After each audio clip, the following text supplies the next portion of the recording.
আমি আমার একটা পার্সোনাল লাইফের কথা শেয়ার করি আমার লেকচারের মাঝে। এটা আমার লাইফের লেসন এবং এটা আমি আমার জীবনের এই লম্বা ক্যারিয়ার, এই লম্বা কাজ, ফিল্ডে কাজ, সব কিছু থেকে আমি যা শিখেছি।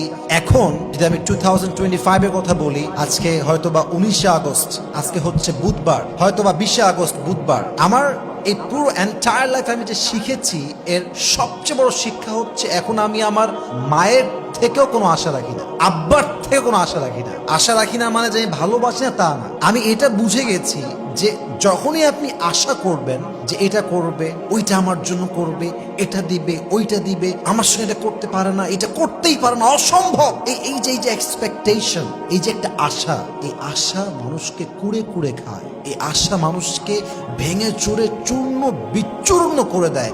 আপনি যখন এইটা ভাববেন যে কারো থেকে আমার কোনো এক্সপেকটেশন নাই, তখন সে আপনাকে কষ্ট দিলে, ধোকা দিলে, আঘাত দিলেও কষ্ট লাগবে না। কারণ আপনি বলবেন, ভাই তোর থেকে তোমার আশাই নাই, তুই যে আমাকে দিবি এই আশাই তো আমি করি না।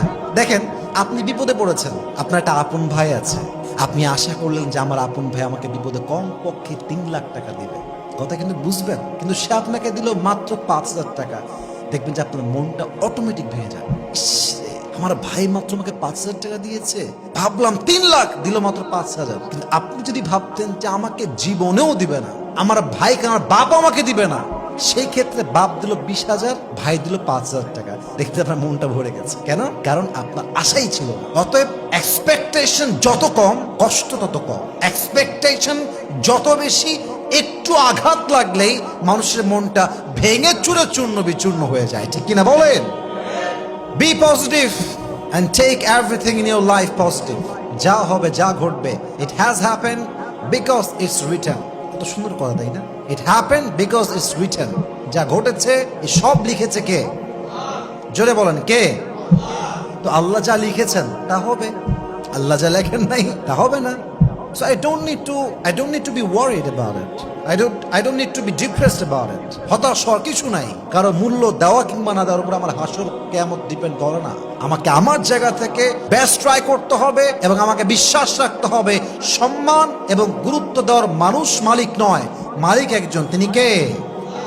পজিটিভলি ভাববেন। আর একটা কথা মাথায় রাখবেন, গুরুত্ব সবাই না দিলে গায়ে বাঁধে না, কিন্তু যাকে আপনি ভালোবাসেন, যার প্রতি আপনার মায়া আছে, সে গুরুত্ব না দিলে আপনার কলিজায় গিয়ে আঘাত লাগে, এটা আপনার ইগোকে হার্ট করে। অতএব যে আপনার গুরুত্বের গুরুত্ব বোঝে না, যে আপনার ভ্যালিউ বোঝে না, তার প্রতি আপনি মায়া কাটাই ফেলবেন। কারণ মায়া এমন এক ছেঁচড়া জিনিস, মায়া এতটা জঘন্য জিনিস, মায়ায় পড়লে মানুষ তার ব্যক্তিত্ব ভুলে যায়, মানুষ তার পজিশন ভুলে যায়। একটা সুস্থ মানুষকে অসুস্থ করতে, একটা স্বাভাবিক মানুষকে অস্বাভাবিক করতে মায়ার মতো এই রোগটাই যথেষ্ট, যুবক ভাইরা, ঠিক কিনা বলেন?